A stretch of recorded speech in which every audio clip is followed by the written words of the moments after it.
السلام علیکم۔ خود کو بے بس پا کر جب تم اللہ کے در پر جاؤ گے تو دل پکار اٹھے گا، یا اللہ میرا آپ کے سوا کوئی نہیں۔ حقیقتاً اللہ تمہیں اپنے در پر بلائے گا۔ جن سسکیوں کو تم رات کے اندھیرے میں لوگوں سے چھپا لو گے لیکن اپنے اللہ سے نہیں چھپا پاؤ گے تو دل پکار اٹھے گا، یا اللہ میں بے بس ہوں، میری مدد فرما، کیونکہ میرے اس حال سے کوئی واقف نہیں لیکن اس حال سے آپ واقف ہو۔ یقین کرو رب تم پر ہر حقیقت واضح ظاہر کر دے گا، پھر دل پکار اٹھے گا، یا اللہ آپ بڑی حکمتوں والے ہو۔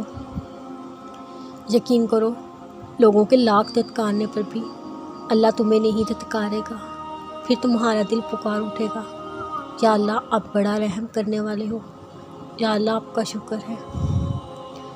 جب زبان کی تلخیاں روح زخمی کرنے لگیں گی دل پکار اٹھے گا، یا اللہ آپ سب کچھ جانتے ہو، سب کچھ دیکھ رہے ہو، آپ ہی مجھے صبر عطا کرو۔ پتہ ہے تھک جانا مایوسی نہیں، تھک کر ہار جانا مایوسی ہے۔ تھوڑی سی دیری کو اللہ کا انکار سمجھ لینا مایوسی ہے۔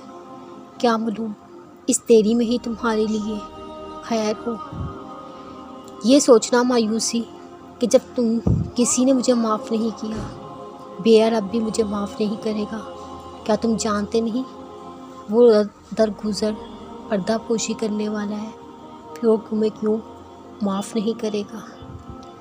یہ سوچنا مایوسی ہے، پتہ نہیں میری دعا قبول ہوگی بھی یا نہیں۔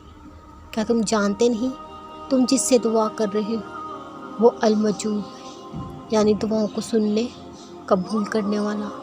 پھر کیسی مایوسی، ایک دروازے کے بند ہو جانے پر ہر دروازہ بند سمجھ لینا مایوسی ہے۔ کیا تم جانتے نہیں وہ رب جس نے ایک دروازہ بند کیا وہ اسی دروازے سے تمہارے لیے راستہ بنانے پر قادر ہے، پھر تم کیوں ہوتے ہو مایوس۔ یقین کرو اللہ سے امید لگا کر کبھی نا امید نہیں ہوگے۔ کیوں بھاگتے لوگوں کے پیچھے، تم اس سے کیوں نہیں مانگتے جو الوہاب ہے، یعنی سب کچھ عطا کرنے والا۔